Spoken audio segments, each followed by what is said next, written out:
खलीफा का खात्मा कैसे हुआ मैं आपको बताने जा रहा हूं। खमनेई को मारने की एक एक डिटेल और इनसाइड स्टोरी, कैसे खमनेई को मारा गया। सबसे पहले अमेरिका और इजराइल ने एक के बाद एक 1200 मिसाइलों से अटैक किया, 1200 मिसाइलों से हमला।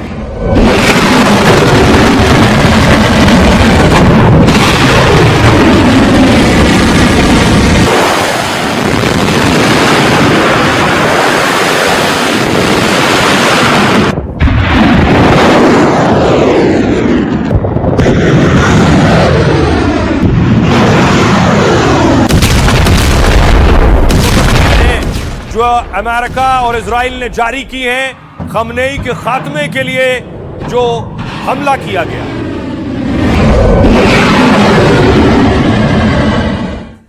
और कुछ फाइटर्स ने टेक ऑफ किया। रात के वक्त इजराइल की तस्वीरें हैं ऑपरेशन खमनेई के खात्मे का।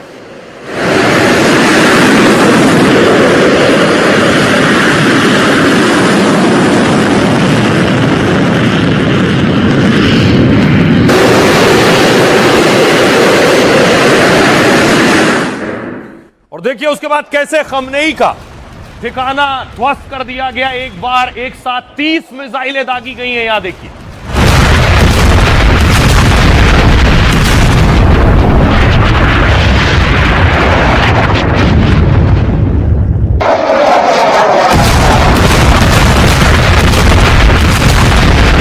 ये जो तस्वीरें आप देख रहे हैं, खमनेई यहीं पर मौजूद थे, बैठक कर रहे थे, अपने अधिकारियों के साथ थे। एक साथ 30 मिसाइल यहां आकर गिरी हैं। 40 कमांडर भी खमनेई के ढेर हो गए।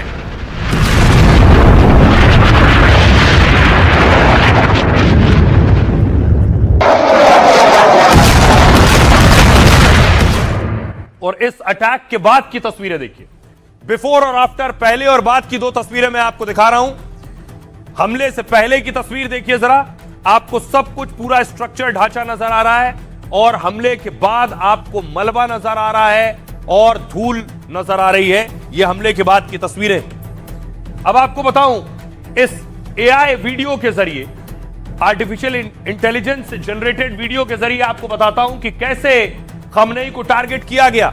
खमनेई एक पैलेस में मौजूद थे, अपने दफ्तर, अपने घर, अपने ऑफिस में मौजूद थे।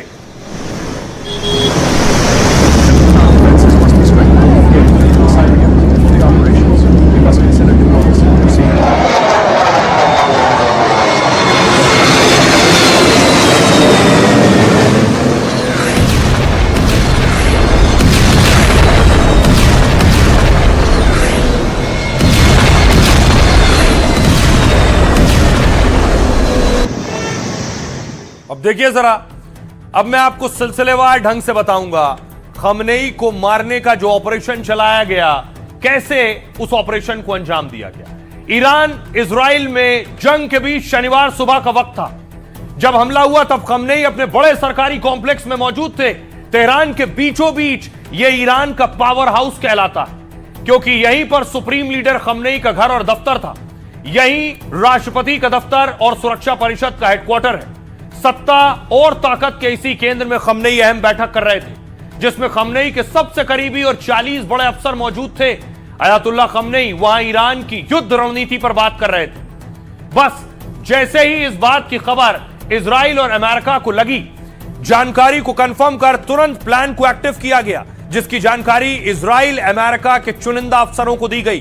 ट्रंप और नेतन्याहू ने अटैक के ऑपरेशन को हरी झंडी दी, और जब ईरान में सुबह के 9:40 हो रहे थे, तभी इजराइल से एक साथ कई लड़ाकू विमानों ने उड़ान भरी। ये फाइटर जेट घातक बम और सटीक मिसाइलों से लैस थे। इजरायली अमेरिकी विमानों के उड़ान भरने के 5 घंटे 5 मिनट बाद खमनेई के सुरक्षित माने जाने वाले ठिकानों पर धावा बोल दिया गया, जो तय किए गए टारगेट को ध्वस्त करने की ताकत रखते हैं। 30 मिसाइलों की बमबारी का टारगेट पहले से लॉक था, और उसके बाद खमनेई के ठिकाने पर विस्फोटक की बारिश कर दी गई। कुछ ही देर में पूरा सरकारी कॉम्प्लेक्स मलबे के ढेर में तब्दील हो गया, जिसमें ईरान के सुप्रीम कमांडर अली खमनेई की मौत हो गई। खमनेई के साथ हमले में करीब 40 ईरानी अधिकारी मारे गए, और इस पूरे ऑपरेशन की अमेरिकी राष्ट्रपति डोनाल्ड ट्रंप खुद मॉनिटरिंग कर रहे थे, निगरानी। राष्ट्रपति ट्रंप लगातार वॉर रूम में ऑपरेशन को लाइव देख रहे थे। सुनिए जरा इस हमले के बाद क्या कहा नेतन्याहू ने। हमने ईरान के न्यूक्लियर प्रोग्राम में शामिल कई बड़े नेताओं को मार गिराया है और हम इस सरकार को कई जगहों पर टारगेट करते रहेंगे। हमने उस जगह को टारगेट किया है जहां खामनेई थे।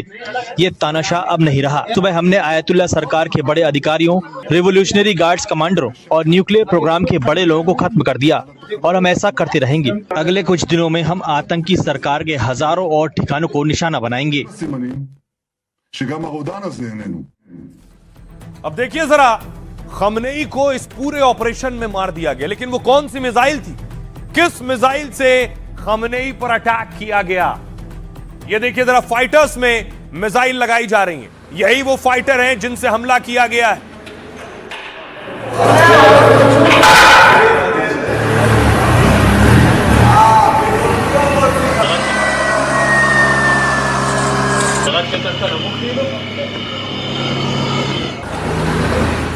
और देखिए जरा ये कौन सी मिसाइल है। दावा है कि टॉमहॉक और बंकर बस्टर मिसाइल हैं। इन मिसाइलों से हमला किया गया है। लगभग आधा दर्जन मिसाइलों का इस्तेमाल किया गया, लेकिन खमनेई के लिए खास तौर पर इन मिसाइलों का इस्तेमाल हुआ है। अब देखिए जरा, वैसे तो अमेरिका और इजराइल के पास कई हाईटेक हथियार हैं, मिसाइल और बम का जखीरा है जो ईरान में तबाही मचा रहे हैं, लेकिन रिपोर्ट्स के मुताबिक खमनेई के ठिकाने पर 30 बम मारे गए। एक दो नहीं, एक के बाद एक 30 बम। ये अटैक इजराइल और अमेरिकी सैन्य ठिकानों से किए गए थे। बंकर बस्टर बम, सबसे पहले देखिए, इस B-2 बॉम्बर से बंकर बस्टर बम दागा जाता है। कहा जा रहा है कि खमनेई पर जो बम मारे गए हैं वो बंकर बस्टर बम थे। ये लेजर गाइडेड बम होते हैं जो अंदर तक जाकर ब्लास्ट करते हैं। GBU-28 बम 20 से 30 फीट और GBU-57 180 फीट तक जाते हैं, जो कंक्रीट पहाड़ और बंकर को भेद कर बड़ा धमाका कर सकते हैं। इसके अलावा टॉमहॉक मिसाइल अमेरिका की घातक मिसाइल है। ये विस्फोटक बरसाती है। ये 880 किलोमीटर प्रति घंटे की रफ्तार से दुश्मन के टारगेट को उड़ाती है। अमेरिकी टॉमहॉक मिसाइलें 2500 किलोमीटर तक हमला कर सकती हैं। सेंट्रल कमांड ने कहा है कि ईरान पर टॉमहॉक का इस्तेमाल किया गया है। अगला नाम है स्पाइक गाइडेड बम। इजराइल का बनाया हुआ यह बहुत ही विध्वंसक बम है और जो इजराइल फोर्स ने कई बार इसका इस्तेमाल किया है। यह सटीक होता है, टारगेट से 10 मीटर की दूरी तक गिरता है। बंकर या मजबूत इमारत को ध्वस्त करने की ताकत रखता है। इन बमों का इस्तेमाल किया गया है और अयातुल्ला खमनेई बहुत पहले से अमेरिका को चुनौती और चेतावनी दे रहे थे। सुनिए जरा। मैं शहीद हो जाऊंगा, जंग चलती रहेगी। मेरी जिंदगी की बहुत ज्यादा कीमत नहीं है। मेरा शरीर कमजोर है, मेरे पास थोड़ा सा स्वाभिमान है जो आपने मुझे दिया है। मैं ये सब दांव पर लगाता हूँ, सब कुछ बलिदान करने के लिए तैयार हूँ। अब आपको बताऊं कि सिर्फ खमनेई अकेले नहीं है, ईरान में और भी लोग मारे गए, यानी और बहुत से लोग, जिसमें 40 कमांडर बताए जा रहे हैं। 40 कमांडर्स मारे गए।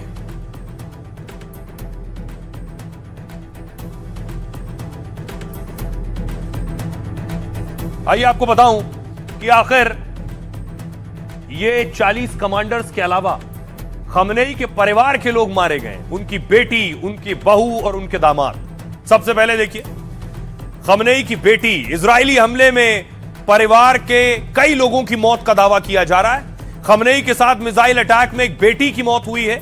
यह स्पष्ट नहीं है कि उनकी 2 बेटियों में से किसकी मौत हुई है। बुशरा या हुदा में किसी एक की मौत का दावा किया जा रहा है। बहू, इस हमले में खमनेई की बहू जहरा अदील भी मारी गई है। जहरा खमनेई के दूसरे बेटे मुश्तबा खमनेई की पत्नी है। कहते हैं पर्दे के पीछे से मुश्तबा ही ईरान की सत्ता चला रहे हैं। जहरा पूर्व संसद सभापति रहे गुलाम अली की बेटी थी। उन्होंने 1987-88 तक ईरान इराक युद्ध में सेवा दी थी। दामाद, कुछ दावों के मुताबिक हमले में मिसबा अल हुदा बघेरी की भी मौत हुई है। वो सुप्रीम लीडर खमनेई की छोटी बेटी हुदा खमनेई के पति थे। मिसबा ईरान के प्रभावशाली धर्मगुरु मोहम्मद बागेर बघेरी के बेटे थे। बघेरी ईरान की विशेषज्ञों की परिषद के सदस्य रह चुके हैं। यही वो शक्तिशाली परिषद है जो सुप्रीम लीडर का भी चुनाव करती है ईरान में। दामाद के भाई अमेरिका के साथ परमाणु डील में मुख्य वार्ताकार भी रहे हैं।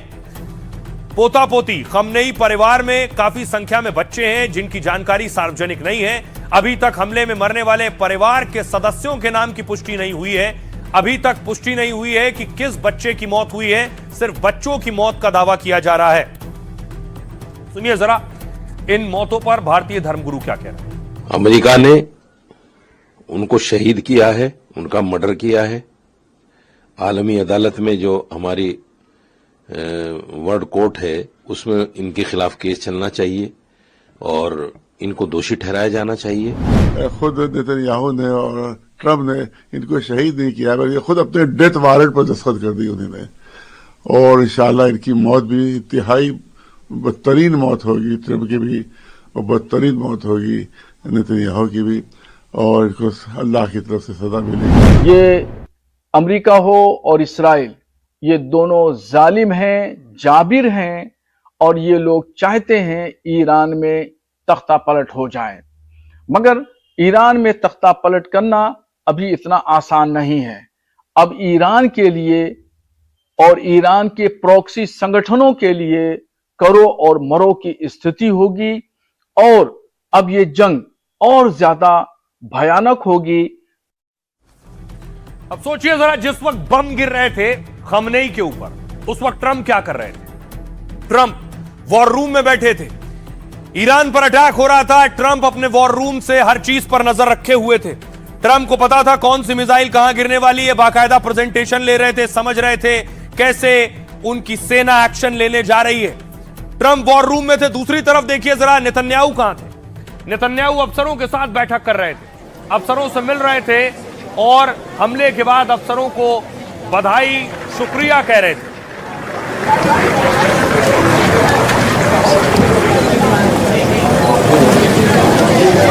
इस पूरे हमले को अंजाम देने में खुफिया एजेंसी ने बहुत बड़ी भूमिका निभाई है। खुफिया एजेंसी सेना के साथ मिलकर काम कर रही थी। अमेरिकी खुफिया एजेंसी CIA और इजरायली खुफिया एजेंसी मोसाद ने मिलकर सटीक प्लान बनाया और टारगेट सेट किया। उनके पास सटीक जानकारी थी कि खमनेई किस वक्त कहां मौजूद होंगे, उसी वक्त वहां अटैक किया जाएगा। Definitely been a preparation process that was short, intensive, but of the highest quality. I'm sure you'll do a great job. There's a lot of experience in this room, I think. अब देखिए कैसे CIA और Mossad ने secret operation चलाया। Trump को सब पता था। खमनेई की मौत का रास्ता CIA मोसाद ने बताया। CIA अमेरिका की सबसे अहम केंद्रीय एजेंसी है। मोसाद इजरायली इंटेलिजेंस की रीढ़ मानी जाती है जो खुफिया ऑपरेशंस को सटीक तरीके से अंजाम देती है। दावा है CIA ने इस ऑपरेशन में सबसे अहम भूमिका निभाई है क्योंकि CIA कई महीनों से खमनेई पर नजर रखे हुए थी। खमनेई की हर गतिविधियों की बारीकी से जानकारी जुटाई जा रही थी, जैसे खमनेई कितने ठिकानों पर जाते हैं, क्या क्या करते हैं। पिछले साल हुए युद्ध के दौरान भी CIA ने ही ये कहा था, पता लगाया था कि दबाव में खमनेई कैसे और क्या करते हैं। वो अपने कमांडर्स और IRGC के से किस तरह संवाद करते हैं, बातचीत करते हैं। उसी जानकारी को इस बार भी CIA ने इस्तेमाल किया। फिर खमनेई की दिनचर्या, पूरे रूटीन को समझने में महारत हासिल की। तभी एजेंसी को पता चला कि तेहरान में एक बड़ी बैठक होने वाली है। बड़े सरकारी कैंपस में ईरान के कई बड़े अफसर मिलने वाले हैं। जानकारी में तब सबसे जरूरी हुई जब यह पता चला कि इस बैठक में खमनेई भी आने वाले हैं। CIA की यह जानकारी पक्की और पूरी तरह से सटीक थी। अमेरिकी एजेंसी ने इनपुट को तुरंत इजराइल और अमेरिका तक पहुंचाया, जिसके बाद इजराइल अमेरिका ने हमले का पूरा प्लान बदल दिया क्योंकि पहले रात के अंधेरे में खमनेई को टारगेट किया जाना था, मगर बैठक का पता चलते ही हमले की टाइमिंग सुबह कर दी गई ताकि एक ही झटके में सबसे बड़ी कामयाबी हासिल की जा सके। हुआ भी यही, सटीक जानकारी से ईरानी सुप्रीम कमांडर मारे गए। सुनिए जरा इस पूरे ऑपरेशन पर एक्सपर्ट्स क्या कह रहे हैं। आप देख लिया था, उन्होंने खुद, अब राष्ट्रपति भी कह रहे हमको CIA काफ़ी इंटेलिजेंट इनपुट दे दिया इसराइल के लिए। उन्होंने काफ़ी ट्रैक भी किया था। 30 टन का बॉम्ब ले गया था, वहाँ पर बम्बार्डमेंट करा दिया था। उन्होंने कह रहे तो एवरीबडी इन दैट मीटिंग मारने के लिए तैयार है, तो एवरीबडी डाइड। तो इसलिए ये तो अमेरिकन में एंड इजराइल में उसकी टेक्नोलॉजी दोनों का करा सकते, उसके जॉइंट हैंड भी है, साइबर सिक्योरिटी भी है, सिक्योरिटी भी कर रहे हैं, इंटेलिजेंस इनपुट भी दोनों बराबर है। और इजराइल में इससे अलावा भी करा दिया था, मतलब अमेरिकन टेक्नोलॉजी यूज किया था, उन्होंने उसकी सुपर स्पेशलाइजेशन भी बनाया था, इसलिए उनकी सिस्टम है, जो प्रोग्रेस वाला जो स्पाइंग डिवाइस है, वो ऐप सारी दुनिया में क्या मालूम है इजराइल ही है, अमेरिका में भी नहीं है उसके हाथ में। तो ये सीआईए और मोसाद का ऑपरेशन कामयाब रहा, और इस ऑपरेशन के बाद ट्रंप और नेतन्याहू क्या कह रहे हैं? ट्रंप ने कहा, खमनेई के मारे जाने के बाद उनका बयान आया, खमनेई को ट्रंप ने इतिहास का सबसे दुष्ट व्यक्ति बताया। ट्रंप ने कहा, इतिहास का सबसे दुष्ट व्यक्ति मारा गया। यह न केवल ईरान की जनता के लिए न्याय है, बल्कि अमेरिकियों और दुनिया के देशों के लोगों के लिए भी न्याय है, जिन्हें खमनेई और उसके खूनी गिरोह ने मार डाला था। हमारी खुफिया एजेंसियों और अत्याधुनिक सिस्टम से वो बच नहीं सका। ईरानी जनता के लिए अपने देश को वापस पाने का यह बड़ा अवसर है। बेंजामिन नेतन्याहू ने कहा, इजरायली पीएम ने सबसे पहले खमनेई के मारे जाने का दावा किया। हमलों में खमनेई के कंपाउंड को नष्ट कर दिया गया है। इसके कई संकेत हैं कि खमनेई अब जिंदा नहीं है। नेतन्याहू ने ईरान की जनता से अपील की, हमले से उन्हें खुद को अत्याचार से मुक्त करने में मदद मिलेगी। ईरान के लोगों को अब सड़क पर उतर जाना चाहिए। ईरान में इस्लामी शासन को गिरा देना चाहिए। ये कुछ करने का अवसर है। हाथ पर हाथ रखकर न बैठें, आपको इस शासन को गिराना है और मिटाना है, ये नेतन्याहू कह रहे थे। ईरानी राष्ट्रपति मसूद पेजेश्कियन ने कहा, ईरान बदला लेगा। खमनेई की हत्या का बदला लेना ईरान का हक और जिम्मेदारी भी है। खमनेई की हत्या को मुसलमानों के खिलाफ खुली जंग बताया। इसे खासकर शिया समुदाय के खिलाफ खुली लड़ाई माना जाएगा। अपराध के जिम्मेदार लोगों को सजा देना ईरान का कानूनी अधिकार है। सुनिए जरा क्या कह रहे हैं नेतन्याहू ट्रंप। अब एक ऐसा राष्ट्रपति है जो आपको वो देना चाहता है जो आप चाहते हैं। अब देखना है कि आप कैसे प्रतिक्रिया देते हैं। अमेरिका आपकी पूरी ताकत और फोर्स के साथ मदद कर रहा है। ईरान के सभी विविध लोगों, फारसी, कुर्द, अजेरी, बलूच और इस अद्भुत राष्ट्र के बाकी सभी नागरिकों, आपके पास एक नया और स्वतंत्र ईरान बनाने का बढ़िया मौका है। अब अपनी नियत अपने हाथों में लें। अब देखिए जरा, जैसे ही पता चला कि अयतुल्लाह खमनेई की मौत हो गई, उसके बाद देखिए जरा, ईरान में न्यूज एंकर को खबर देनी थी तो वो खुद फूट फूट कर रो। पूरे ईरान में मातम और गुस्सा नजर आ रहा था। ईरान में अमेरिका मुर्दाबाद और इजराइल मुर्दाबाद के नारे लग रहे थे। मुस्लिम देशों पर अटैक करने लगा ईरान। ये तस्वीर आप देख रहे हैं दुबई की। दुबई में अमेरिकी एजेंसी पर हमला किया गया, ये वो तस्वीर है।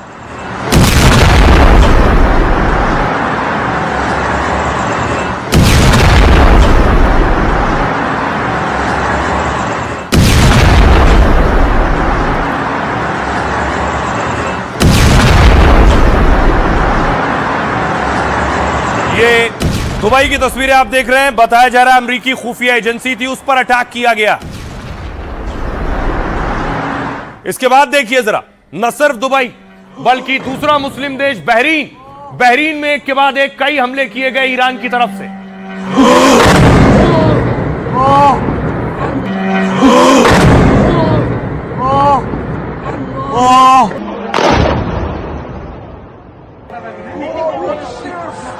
कतर पर किए गए, लेकिन वहां डिफेंस सिस्टम काम कर रहा था। कतर में अमेरिका का बेस भी है और डिफेंस सिस्टम ने ईरानी मिसाइलों को आसमान में ही गिरा दिया। इसके अलावा दुबई पर अटैक हुए। ये तस्वीरें आप देख रहे हैं, बुर्ज खलीफा के पास बाकायदा मिसाइल जाती दिखी। आइए अब आपको बताऊं कितने मुस्लिम देशों को टारगेट किया है ईरान ने। ये वो मुस्लिम देश हैं जिसमें अमेरिकी सैन्य अड्डे हैं। ये ईरान का नक्शा आ गया है। ईरान से लगा हुआ आप देखिए यूएई में अबू धाबी और दुबई पर अटैक किया है ईरान ने। इसके अलावा सऊदी अरब के रियाद पर ईरान ने अटैक किया है। साथ ही कतर के दोहा में भी अटैक किया है। कुवैत की कुवैत सिटी में ईरान ने अटैक किया है, मिसाइल अटैक। जॉर्डन में अम्मान और मुवफ़्फ़क़ सॉल्टी एयरबेस है अमेरिका का, उस पर अटैक किया गया है। बहरीन के मनामा में भी अटैक हुआ है ईरान की तरफ से। एक हमला इजराइल के तेल अवीव समेत कई और शहरों में भी हमले किए गए हैं। इराक के बगदाद में ईरानी हमला हुआ। इराक में भी अमेरिकी सैन्य बेस है। सीरिया के स्वेदा में भी ईरान ने हमला किया है। ये वो देश आप देख रहे हैं जिन जिन जगहों पर ईरान ने अटैक किया है। जॉर्डन है, इजराइल है, Syria, Iraq, Kuwait, Qatar, UAE, Saudi Arab, इन सब जगहों पर हमले हुए।